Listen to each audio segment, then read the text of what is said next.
Hi, good afternoon, everybody. Even on a wet afternoon, you have not failed to turn up and join us. For that, we are very, very grateful. And welcome everybody to our Love Beyond webinar as part of our 88th anniversary celebration. As some of you know, we are 88 years this 2023, and our webinar serves to enlighten all of us on how Salvation Army has progressed in elder care all these years.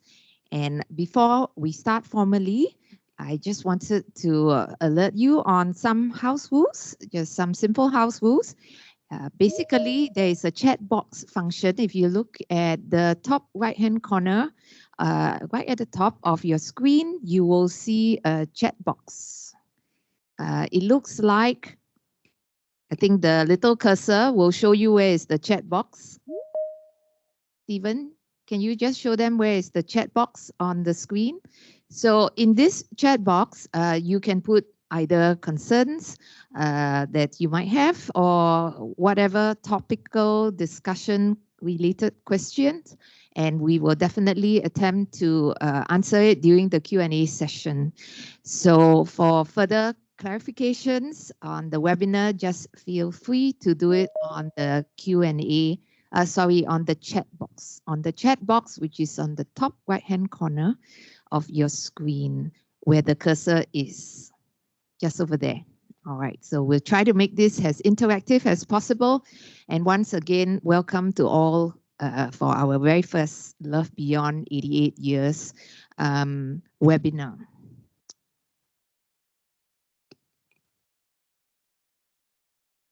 So one of the interesting things about Singapore is that we have definitely are growing older, and we currently have 132,000 citizens aged 80 and above.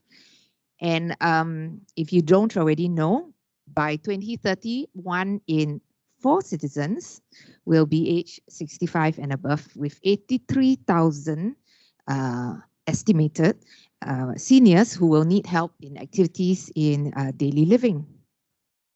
So for the Salvation Army, we have decided that for our first webinar, we will focus very much on the stories of inspiration and transformation related to the frail elderly through psychogeriatric counseling, as well as therapy programs to improve their quality of life. So how do we help seniors prepare to live? And how have we helped seniors prepare to live in spite of frailties, in spite of dementia, in spite of poverty, in spite of the circumstances that have not gone their way? From the past to the present, we have now Colonel Tan Tien Seng, who will bring us through certain aspects of our work, even from the early 70s. So Colonel Tan Tien Seng was the officer commanding of the Salvation Army, Singapore, Malaysia, Myanmar, from 1998 to 2002. And he was the first national officer to be appointed by the General as the top leader of the Singapore, Malaysia, Myanmar Command. And it is with great pleasure that I will introduce you to this very good man who has dedicated so many years of his life serving the army. Colonel Tan, please. Yeah. Question? Yes. So Colonel Tan, thank you for agreeing to be interviewed in this very interactive, informal session as part of our webinar. You do look very handsome still. No doubt you have been preparing to live all these years and you are still living. So the first question is, how did we turn from nursery home to nursing home? I understand we started off with a nursery home. So tell us about how Peacehaven came into being. Well, in the 1950s, the Salvation Army saw that there was a need to provide residential care for unwanted babies who were abandoned by single mothers who could not care for them. and even by families who were poor. This was because in those days, babies who were born out of wedlock were frowned upon by society. Initially, the army took in a few abandoned babies and cared for them in Oxley Road. Then in 1956, with the intention of taking in more babies, the army sought the support of the Lee Foundation, and they provided their premises at 500 Bukit Timah Road for the army to run the Lee Koh Chuan Nursery Home.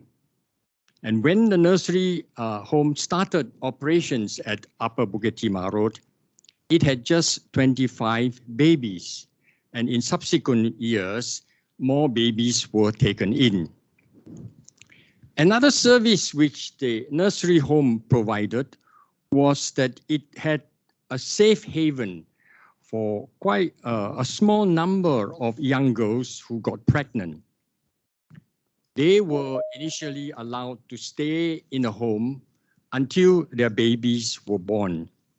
And in some cases, when it was desired, the army then helped them in arranging for the babies to be adopted by suitably qualified couples.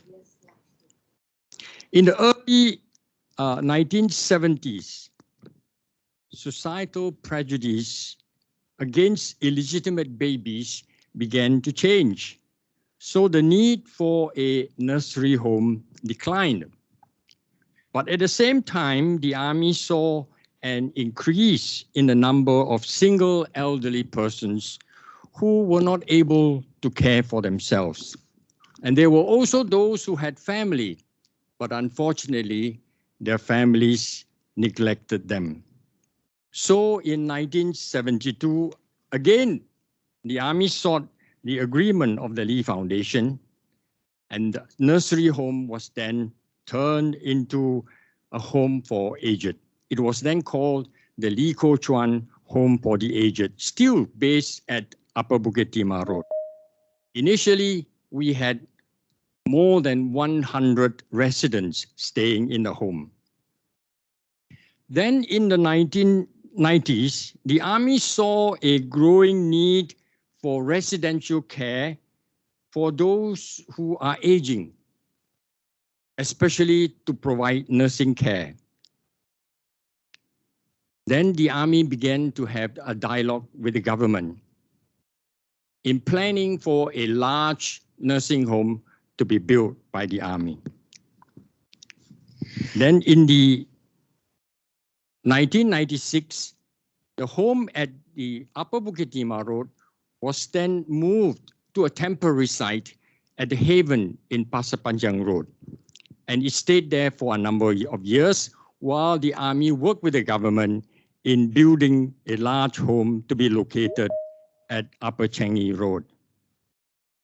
Then after much planning and hard work, finally, the Peace Haven Nursing Home was opened for service in March 18th in the year 2000 at the cost of $27 million. Colonel Tan, in terms of the services, what were some services at that time, which we have now, which were non-existent then? The Salvation Army Lee Koh Chuan Home for the Aged at Upper Bukit Timah Road was not classified initially as a nursing home. We did not take in cases who had dementia. But having said that, we did have quite many cases who were bedridden and who needed constant medical care and attention. At that time, we also had a few special cases who needed constant care and attention as they would go wandering around the home if left on their own. We also, interestingly, had a number of cases who were blind. So the work of the elderly at that time by the Salvation Army had to do with preparing the elderly to live. What did you mean by preparing them to live? Even at that time, the ethos was preparing them to live. One of our former one of our former superintendents of the home used to say that when we admit a resident into our home, we do not want to just let them sit at a corner and stare at a wall the whole day. We want to prepare them to live life to the full. So in that regard, we had many different programs that will cater to their needs. We had visitors coming in from time to time who would have dialogue with the elderly. We had student groups who came in and talk and even have activities with the elderly. We had musicians who came in to provide music and entertainment.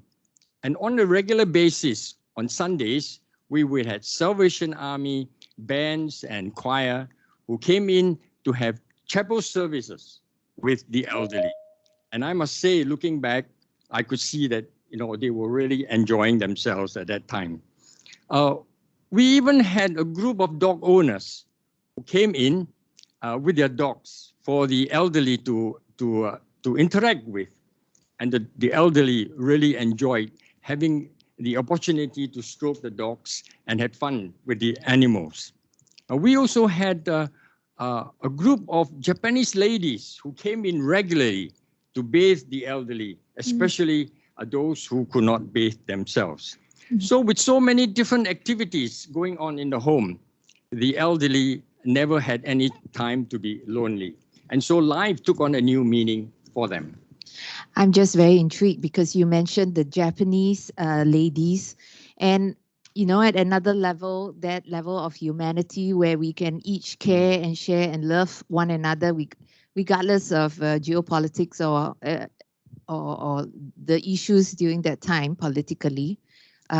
It's amazing that our work can be shared even by foreigners and the Japanese. So for that, I'm just reminded again of how powerful that level of humanity and the humanitarian kind of love that we have for one another. Colonel Tan, what are some essential elements of our elder care that has not changed? So in some ways, it's same, but it's different, but it's still fundamentally, as you understand it, to be a very Salvation Army approach to helping the vulnerable. The Salvation Army had always believed in caring for the elderly in the community, not just in residential care. In the early days, the Army was given the responsibility by the government to take charge of the King George V Jubilee Fund for helping destitute people after the war years, especially after the Japanese left Singapore. And there were many destitute people, but among them were many elderly. And so the Army cared for many of them for many years until the fund was handed back to the government. Now, from the 1970s, the Army had officers and a team of staff and volunteers who would go out to the community and visit the elderly on a regular basis. Many of them lived in Chinatown. And I remember myself was one of the visitors who went to the place where the elderly lived. And some of them who were singles, they would hire a room shared by 4 to 6 people living there. And they were living mainly in the old Chinatown area. And then our people who visit them would bring food rations for them and to check up on them to make sure that they are okay. And there were occasions when our officers would take these elderly to their doctor appointments and even to clean up their flat for them, their apartments for them from time to time. And once a month, I remember the Army would invite more than 100 of them to our old headquarters building at 207 Clemenceau Avenue. And Salvation Army church volunteers would come and volunteer the time to cook a wholesome meal for them. And members of our church would entertain them with music and with songs. And some of the elderlies who have come very often, they even got to know how to sing the songs in dialect. And at the end of the luncheon meeting, they would all go home with an ang pao donated by a benefactor. And from time to time, some of these people who have missed the luncheon meeting, our officers would call on them to find out, to check on them, to see that they are well. And the program, which was started in the 1970s, we called the Community Senior Citizens Program. It never stopped functioning from 1970, even up to the time when we moved our headquarters to Bishan.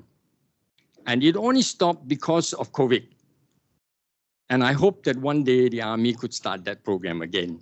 But on that basis of serving the elderly, our program for helping the elderly is still being continued by our center, which is based at Bill Crescent. And I must say that the support of many volunteers and also donors have helped us to be able to carry on the program for so many years. I agree with you that this work that we have done and we had done and we continue to do, it's not possible without the help of our many supporters and donors.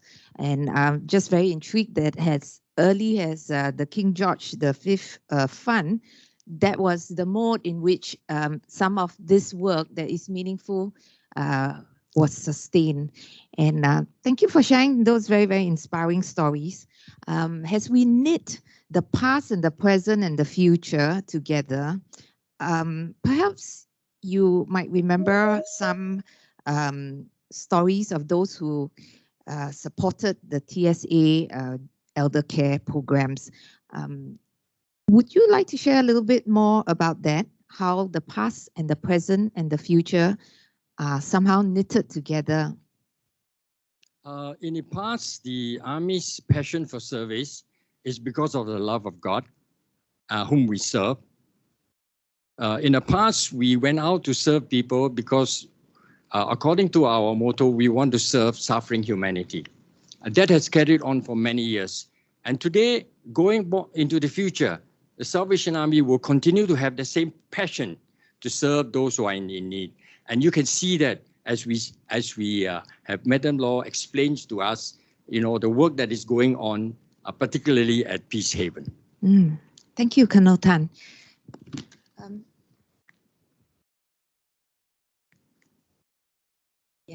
So for those who have just joined us, welcome again to our Love Beyond 88 Years webinar. In summary, what Colonel Tan has shared is our history on how we have gone from the very first home for the aged after converting it from a nursery to in the 1970s for it to be at Pasir Panjang in the Haven. Some of you now know the Haven has a children's home, but at one point it was also serving the elderly. And that was in the 1990s. And in 2000, we had the Peacehaven nursing home, which is at Upper Changi Road. We have now currently a very, very capable lady, Madam Loh, who has been for so many years tirelessly serving in this sector. And since 2001, Madam Loh has been the Executive Director of the Salvation Army Peacehaven Group. She has a master's in healthcare management, and she is eminently qualified as a rehab nursing clinician. In addition, she is on so many healthcare committees, work groups, engaged with the government, and definitely a dynamic speaker in industry conferences. So just wanting to welcome Madam Lau, and we're just very grateful you made time to be a part of this webinar to bring us from the present to the future. So maybe you tell us a little bit about the present Peacehaven programs, facilities, and then we can definitely talk about the future plans as well. Thank you. What Colonel Tan has shared is continued in the life of the people here by the employee who serve with the same mission, and also that, these are the many things that we continue to work on. As you can see, we have a new building. We also have improved in our different services where our seniors also have a mini mart where they actually can redeem items for themselves. So it's not just a nursing home where you live each day by yourself, but they carry out activities, and the activities in return give them reward points. And with the reward points, they actually can redeem certain items that they love. So we actually encourage them, empower them to still have to be able to make decision. And of course, the activities that they have are also very different today. And you can see that we have also bring in arcade because like all other young and old, the seniors also feel that these are the games that will actually engage them in visually, even in hearing, and also in sensory. And you can see that in the day center, we have expanded the programs since the Salvation Army handed part of the program to the P7 group to manage in 2009, and we continue to outreach to the seniors as earlier on you have heard what Colonel Tan said. And in the J Circle in 2019, we continue to expand because as society progresses, so the program of the senior. And in this place here, there is 2 level of intergenerational programs that is also open to the public. We welcome the public to come in and be part of our community. Today, nursing home is not just a home where you visit your loved one, but it's a home that you can come here and enjoy activities, and the senior who are living there can also have visitors from you as you bring your children, or even as you come over and provide volunteer services. And also in this space here, we actually provide training. So every Sundays we have helper. Instead of going out and not knowing what to do, they spend time providing voluntary service and learn caregiving skill. And we also provide dementia care training out to the public, and also we are very strong in terms of providing training to our staff so that our staff are skilled in delivering care. Mm. So this is your community-based program? Yes. So in our community-based program, just as Colonel Tan earlier spoke about, yes, we are now also at Block 187. We actually reach out to the community. We visit them in their house. We are also linked as a alert alarm system to 2 blocks. So anything happen when the bell ring, we will actually go and check on the senior who are living alone. And the seniors are encouraged to come down to this space here to participate in various activities so that they are not alone. So it is a community space that is organized in this space. And also we have added in what we call integrated home and day center. So as earlier on, Colonel Tan said the Salvation Army will go into the home and provide meals for those people during occasion. Here we also have seniors that are being recommended to us. We are being informed that their house are cluttered, they need help. And so we go to the house, declutter, and also we put in ramps so that they can continue to live out of their house, where they can get out of the house in the community to be engaged in terms of activities. Mm.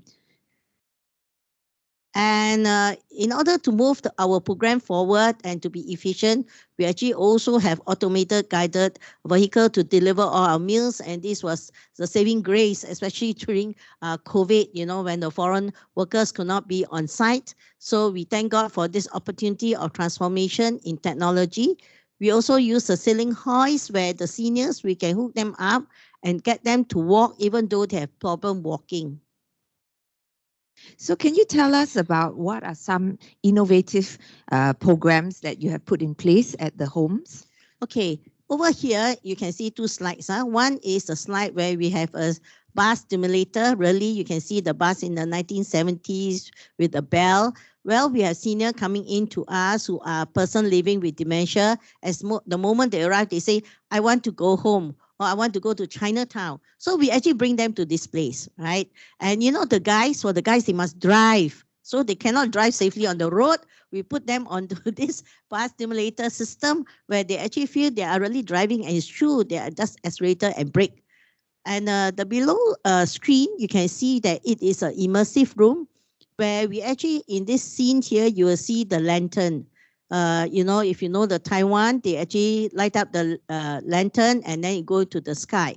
So in this lantern, on this lantern, they will actually write down their wishes or their anxiety. We use this a lot in Peacehaven because a lot of our seniors are very concerned about their loved one. So what we do is we bring them to this place, we let them touch and give words of blessing for their children. And as the lantern move away, they know that God will be there to answer their prayer.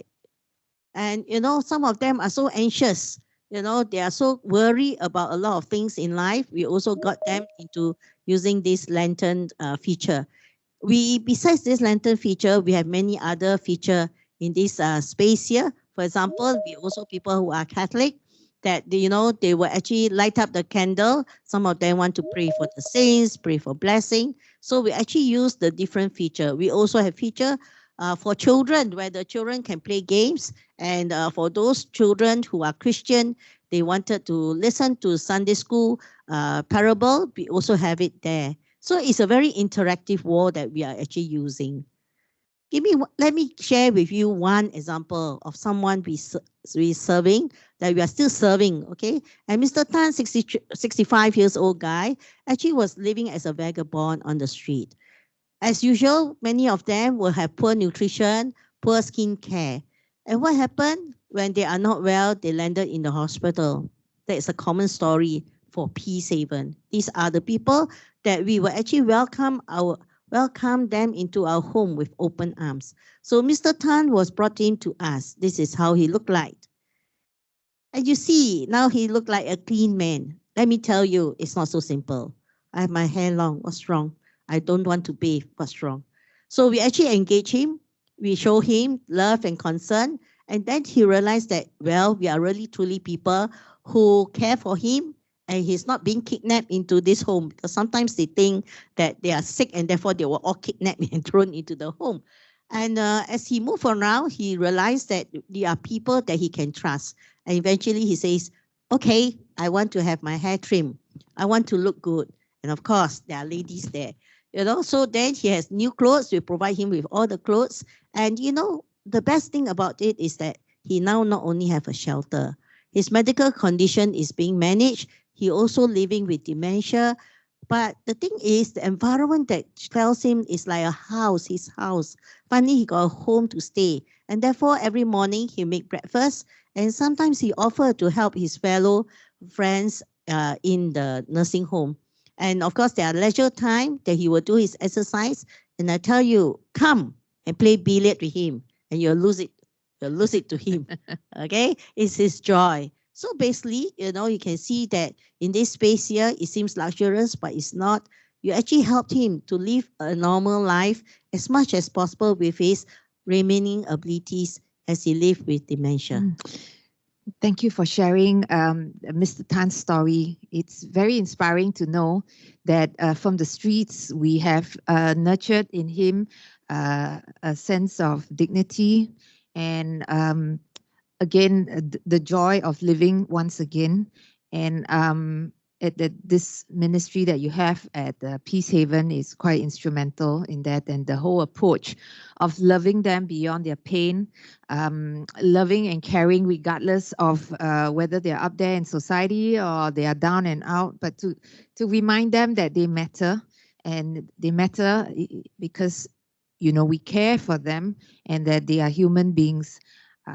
So would you like to share with us a little bit about your future plans for Peacehaven, Madam Lau, and some of the approaches that you are taking in directing the work that you do for the elderly?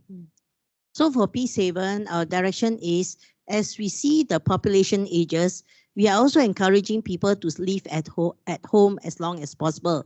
So now that you are active, let's join an active aging center. So we are moving towards, you know, in Bedok, in the Bedok area, in Bedok Fengshan area, we have active aging hub. We are reaching out to the 3,000 old people that's been assigned to us. We are encouraging the senior to come forward, so that what you have heard earlier about reaching out to these people, singing to them, befriending them, you will still carry on. And this work will need a lot of volunteers, a lot of time taken, but let me tell you, it is really rewarding. No other service will enable you to knock at your door and they open the door and you can help every one of the senior who are living alone. Those who are living alone, they need us to contact them. Those who are living alone but able to come out, they will actually leave their house and join us in our various activity. At the nursing home front, you know, it is very difficult to actually hire staff to actually engage the senior in their different languages. So we are moving into this humanoid robot. Okay, we have done a trial run and we're putting up as a feature because with this humanoid robot, the resident has consistently have the same program. And what we have discovered during the whole pilot project, the data that is driven, that some of them improve their sense of well-being through communication. They are able to communicate, they are able to socialize, and the memory that they have, you know, they usually don't remember so many things, but when we constantly go through with this humanistic robot as part of the program, actually their memory do remain the same, and some of them actually show improvement. So it goes to show interaction, consistency, it is very important. Secondly, we are looking at getting a sensor kind of a mattress on the bed, so that we not only want to detect fall before the person fall off the bed, but we also want to monitor the vital signs like the pulse, the respiration. Why? Because sometimes when the doctor says, okay, you know, the person very sleepy, we off the medication. But then when the resident is very restless in bed, the nurses would know that they are restless. But, you know, this monitoring, that pilot that we did, I'm actually very surprised. Actually, it showed the data that our naked eye cannot even pick it up. And, you know, post-analysis, then I realized that actually when the resident was off some medication we deem as good for them, actually it was not so good. So with that, we were then able to titrate what we say is, you know, give the right dose of medication to the resident. So this is very important because then it gives the resident a sense of well-being and able to sleep well, so that we manage medication even at the right dose with the right timing. So these are some of the future program that we actually immediate future that we have already thinking and planning in place. Madam Lau, what you've shared is really, you know, I was just very excited about all these ways in which technology would help us to provide better quality of care to our elderly. And even if I'm lying down and like what you said, right? If they're sleeping, they're lying down, the bed sensors can tell you more than whatever you can find out from the residents themselves. And that is really a very, very exciting future. Definitely look forward to that. We've come to a Q&A segment of this webinar, and we are very, very excited to hear some of the questions that you have. Can I encourage you to put your questions into the chat box? Right at the top right-hand corner, you will find an icon that we encourage you to use.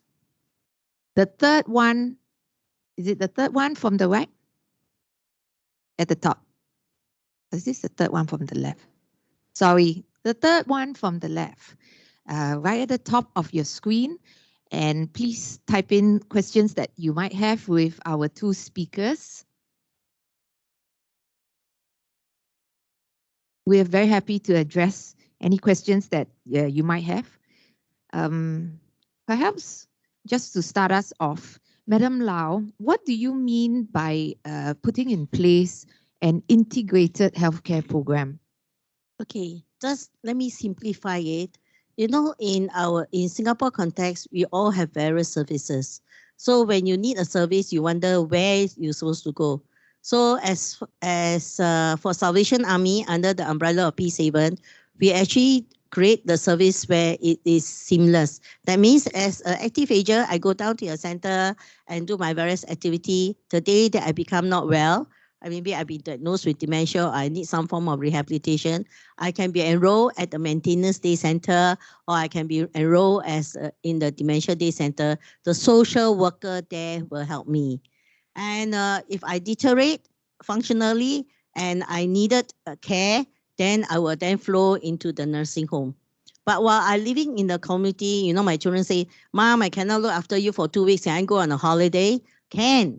Where will I go? I will be admitted to the Peace Haven nursing home for 2 weeks under the respite program. So my children can be away for a break. And then when my children is back from home, I can go home. So in that sense, we actually provide the whole continuum of care for the senior from active ager right into very end of life, because even as they are bedridden, we also have some of them who we will say they belongs to a group called chronic sick diseases. You know, they are kidney failure, they are with me. Some of them actually have a tube to help them to breathe naturally. Okay, they are also with me. So we actually provide the whole system of care so that to me, my senior, even at the end of time, they've been diagnosed with organ failure or even if cancer end of life, we will care for them. They don't need to be shifted to another facility, to another program. Why are we doing this? Because many of the residents say, I know you. From client, they say, I know you. Even our resident during COVID, they had to be shifted out, right? Because of fear in the very early days. When they come back, even the person who doesn't speak a word said, so long, I have not seen you, nurse. So, you know, they are all human. They all have feelings. We cannot say, you know, because they do not say any language of words, vocab, then we say, well, maybe they don't know what is going on. So our resident, actually, I always say, they are our bird watcher, you know. If they can watch us every day, if they can say what my nurses do, we will be laughing, you know, because that's what they are doing every day, watching all our move. So it's a people factor, right? You're saying the people factor matters because after all, we are just all humans. And if I am familiar with the surrounding, I'm familiar with the nurses who care for me, then I am more likely to trust and more likely to accept help. And are more likely to progress in terms of how I find meaning and purpose even in my golden years. That's what you're saying. Yes. Right. Are there some questions? Okay, so James has a question here, which I have to put down. So new older guests are more savvy in technology and have higher demand for a certain kind of lifestyle. And how do you prepare your organization to tackle this? So once again, the question is, older adults are more savvy and they have a higher expectation about their quality of life and their lifestyle that they want. So how do you prepare your organization? How do you prepare, or how is Salvation Army preparing to meet some of these expectations for the future? Okay, I wouldn't say for the future because the future is really here. A resident now admitted to a nursing home with handphone. First, they know how to charge. After that, they don't know how to charge. And now the nurses take over charging the phone, okay, and also helping them to answer the phone. And we also have resident admitted, okay, who so used to having iPad. And I have one senior that is with me that cannot move the hand. And then, you know, how do you reach out to the iPad? So what I decided to do was I work with the occupational therapist and say, go and get a stick, you know, like the drumstick, the whatever stick, you know, chopstick, long stick. And then, you know, use that and with the little one finger, just press it. So we actually train the senior so that the senior still being empowered with the iPad can still press whatever channel the senior have, and they don't have to feel very frustrated. I need to call the nurse. Nurse, can you change to this channel for me? Nurse, can you do that channel for me? So the reason why we actually introduce so many different technology, right? Today, seniors are not going to ride bicycle for you. Why should I ride bicycle, you know? But because in that technology, we put in a distance. That means I need to complete 5 kilometer. I need to complete 6 kilometer. And the 5 and 6 kilometer, I'm actually looking at scenery. So it's not just riding a bicycle for the sake of riding a bicycle, but the bicycle has a meaning and purpose where they actually have different scenery. And so with that, you know, it means that the home must be prepared to get, we do get volunteers, sometimes to go on the car, go on the motorbike, and try to take different part of Singapore to create new scenery. So we have residents that tell me, I want to go Chinatown, Tiong Bahru Market. Wow, I tell you, my job is to really get someone to go and try to achieve that, just to do a video so that the senior get to see it. It is difficult. It means that we have to be progressive. So for our staff, I always ask the staff, would you ask for this? If you do ask for it, if now my senior asks, it's nothing new. It's just how we go about getting it for them. I like the way you're adapting to the needs of those seniors who are wanting to go back into the past or wanting to use the technology that they've become comfortable with. And what about the higher demand for certain types of lifestyle? Is that possible to incorporate these expectations? Because the grandfather that I had in the past, he only expected to go to Chinatown. He didn't expect so many fancy aspects of his when he's aging, right? But the seniors, the new seniors, and the young old people who have traveled a lot or who have different expectations of how they would like to live their golden years. Are there some plans that incorporate this? Okay, so the senior has gone to Garden by the Bay. For right? example? You know, they really have gone and come back. It was stressful. It was stressful for the staff trying to manage them. But I tell you, they did enjoy and they came back. So we actually, what we do is, because we cannot travel to Japan and China, so we have done a virtual tour. So the whole arena, that means the intergeneration space that we have, we actually really dress up China. Now we are in the China virtual tour. Then we also play Olympic game, right? Beijing got Olympic game. So we actually try to bring back some of this, that what we know, into the life and let them participate. So it's not a mundane kind of a season, no? Every day do the same thing. So they have something to look forward to. So like even in the China virtual tour, it's a virtual tour, but they actually make dumpling and eat dumpling. So we also try different food, right? So And they're then, actually now trying, I mean, after Yeah. they see this virtual tour, for example, you're saying that in Peacehaven, they will have a chance to make dumplings Yes. themselves. those who can make the dumpling, those who cannot will watch, okay, but they still get to eat, you know. So those who can actually appreciate this, they actually will appreciate this. And upcoming one on Saturday, we're going to have a chinke. So they're going to do the lo hei and have I think it's soon, you know, with the program. So I would say that we are different from yesterday.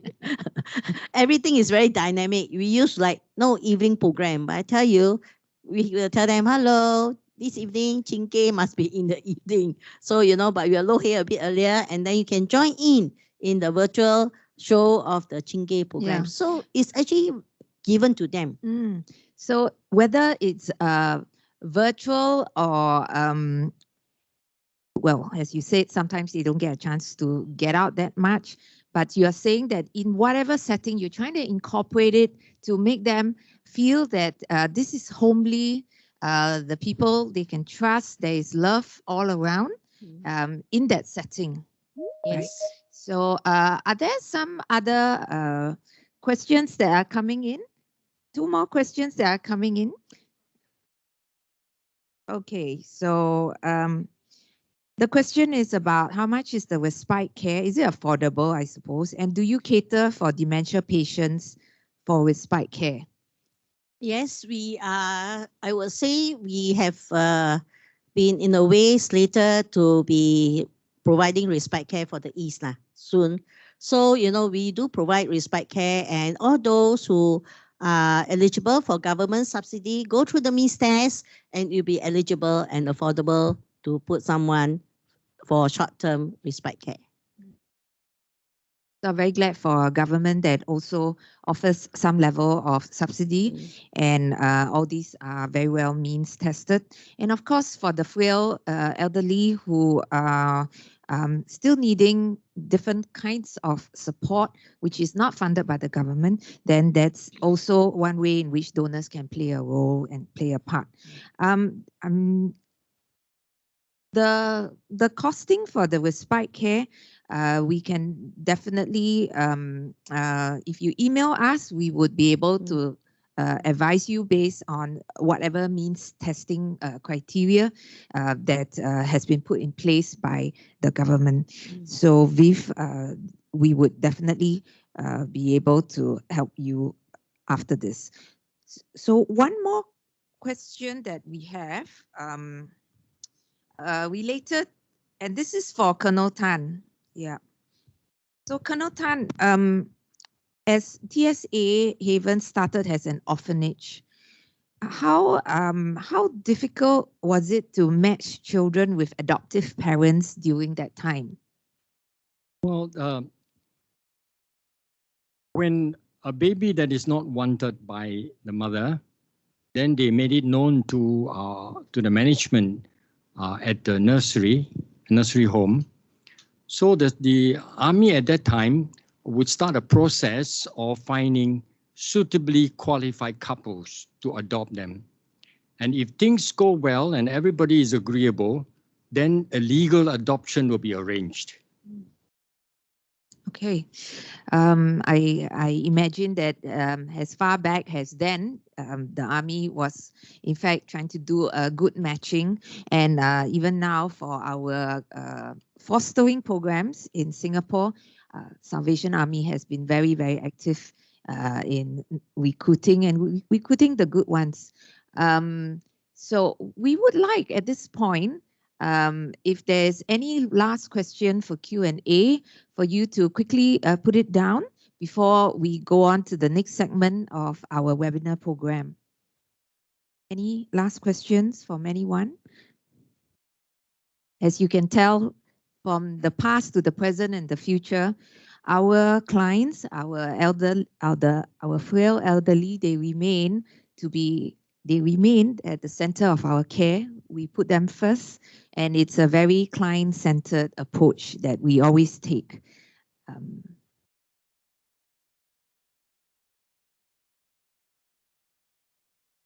Okay.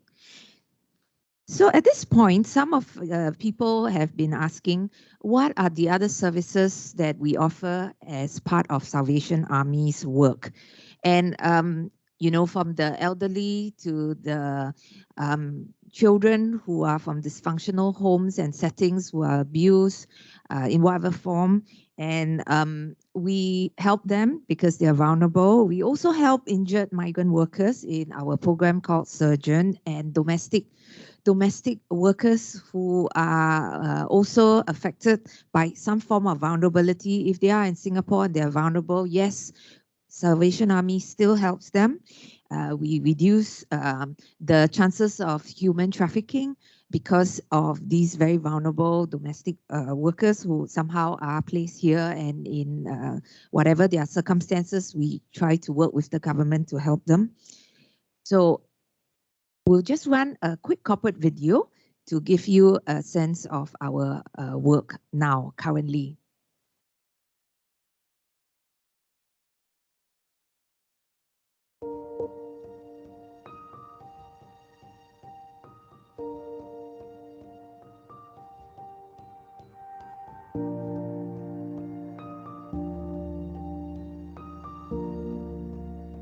Whenever I see other kids playing and laughing, I always wonder what it is like growing up in a happy family. Home was never a safe nor happy place for me. There was a lot of violence every day and I was often beaten. Then one of my family members started taking drugs. That was when everything fell apart. When Daniel was first admitted to Gracehaven, he would often get agitated and lose control of his emotions easily when things didn't go his way or when he felt misunderstood. So to help him learn to regulate his emotions, we provided counseling and introduced him to our mentoring program so that he could interact with positive adult role models. We also engaged him in activities such as swimming and football. To ensure Daniel's well-being inside and out of Gracehaven, we collaborated with his school to provide him with continued care. I used to feel a lot of anger and resentment, but I have learned to manage my frustration better and to let go of the past. Gracehaven supported me every step of the way. They even helped me to reunite with my grandmother. I am very happy that I have been discharged from Gracehaven and I am now living with her.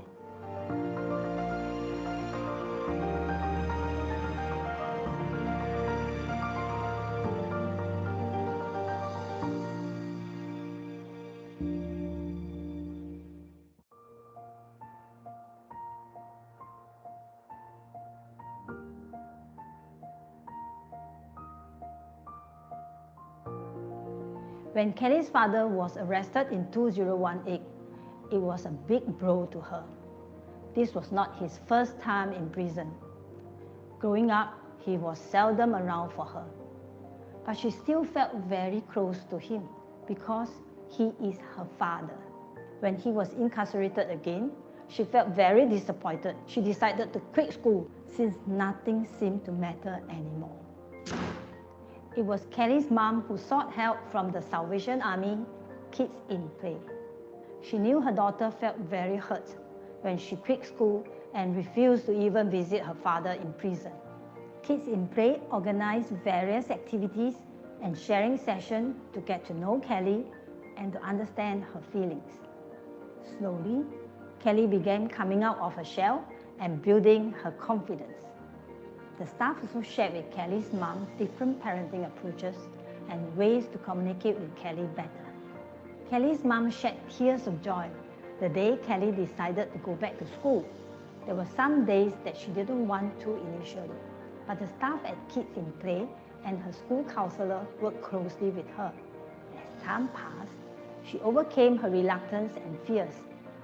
While it has not been a smooth journey, Kelly and her mom are not alone. Together with other partners, Kids in Play has been helping Kelly to cope with her emotions and disappointment with her father. For the first time in 4 years, she finally wrote a letter to him, telling him that she still loves him. She also visits her father now and strives to be a better person.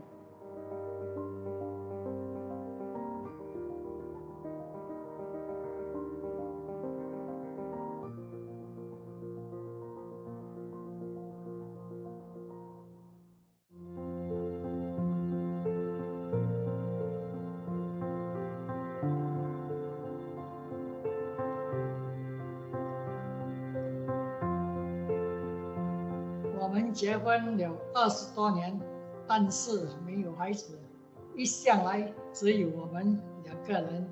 在2014年，我的太太中风了，不能走路，我就带她去救世军安乐之家部落日间中心，中心里的人很照顾她，我也放心。但是2年前，我发现她的记忆越来越差，很容易生气，连自己有没有吃饭都不记得，我就知道有问题了。我自己也老了，也有病，我担心我不能够好好的照顾他。幸好救世军安乐之家也有疗养院，到了那里，我看到地方很干净。护士们是不是很友善？很贴心是吗？是啊，那我就放心了。护士们很耐心啊，很会照顾。我最大的心愿是我太太能得到很好的照顾，看到她在疗养院适应得很好，交了很多朋友，我也开心。我不用为她担心了。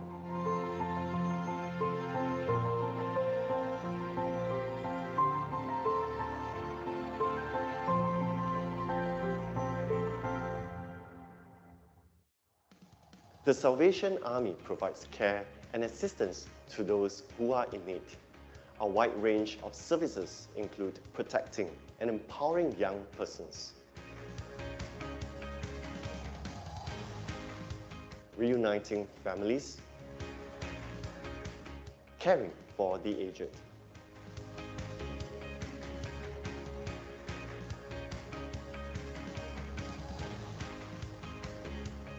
supporting former inmates in aftercare, befriending migrant workers, and serving the community.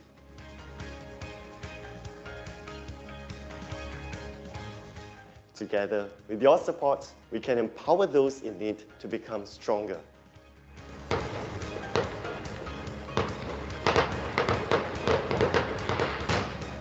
Donate online at salvationarmy.org.sg to change lives, or scan this QR code with your mobile banking app.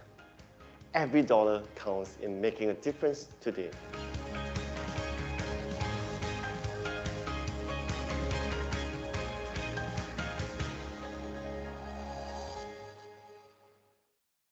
I hope you have a better understanding of our different aspects of our work. We just had one question that was unanswered just now, and this is for Madam Lau. Do you foresee a shortage in manpower in your organization? So how do you cater for this? Okay, basically for caring for the senior, definitely we are short. And that's the reason why we run various training programs so that the public can join us and feel comfortable, and then they decide to join us in caring for the senior. So we are still continuing to, will continue to do recruitment to care for our seniors. And the technology helps as well, right? Which is what you had presented much earlier in the webinar. Yes, I actually introduced technology. The technology cannot totally replace the manpower, but actually what we do is reduces all the different processes. So we have a clinical software. You also can see that we also introduce certain technology that we can move the senior from the bed to the chair, so that you don't feel that you have to have a physical strength to move the elderly. So we actually had to tap on various different technology, but that technology can only come about also with strong supporters. Okay, yeah. Thank you. At this point, perhaps we can just bring you to the announcements, and one relates to the upcoming events. So if you've heard so much about Peacehaven today and you want to understand more, and perhaps you are wanting to also see what are the volunteer opportunities, or if you have been donating, what is it that really requires help and the gaps to go, there is an upcoming on 8 April. So this would be in the Easter weekend, where you can get a chance to tour the facilities, get a chance to understand our approaches that work. All you need is to scan and to sign up. This is, by the way, going to be up on our website. And all you need to do is to register, and we will definitely be in contact with you on the 8 April event, 8 April visit, really. The other slide has to do with the kindness of volunteers that Madam Lau is looking for. Yes. So for those who do have some time, okay, you can come by and then actually participate in these different activities with us. If you can't organize your own activity, don't worry, because even to bring the senior to the arcade, that is good enough. And the senior will have those happy moments. So whatever time that you have, just come, and then we will direct you into the various activities that you can participate together with the resident. If you have skill, just recently I met someone who said, I go there and play harp for you. I say, sure, play the harp for my resident. So whatever talents that you have, you can showcase your talent to the senior. Why? The resident will tell you, thank you, because you spend that 50 minutes, that half an hour with them, which is actually very precious to each one of them, because your presence there says, I care for you. When is this hub performance? Now, I am interested, and I'm sure many of us would enjoy a soothing performance to remind us that there is still beauty in life, there is love, and there's care, and we're all preparing to live. And one more next announcement, please, that I need to do a shout out for those of us who are happy racing for good. This is exactly what we're going to do in October. We are saying that even if you are an elderly, we would have volunteers to push you on the wheelchair. And we are hoping to reach out to all the communities that care about people whom we care about. We are, whether it is a walk or a run, this is your chance to do it. If you are still working and your company would like to join us in this Race for Good, we are happening. There are some companies who have signed up, okay? And they believe that this is a wonderful way to keep fit, keep healthy, and yet still volunteer for good and still do it for the vulnerable in Singapore. In the midst of beautiful garden environment. We are hoping to do this in October. Please, please contact us and we will make it happen with your help and your support. So once again, the Race for Good, the visit to Peacehaven, as well as volunteer opportunities, will all line up to help you help us and to help, above all, to help and show your love to the beneficiaries that we serve. Without further ado, we need one last thing about photo taking, all right? So we need to capture your beautiful smiles. And by the way, the email to us for other questions that you might have thought of or to access our recording, we are definitely going to put it up on YouTube. So please turn on your camera if you can, just a quick one, and we will take one quick photo if you don't mind. Just to remember our very first webinar.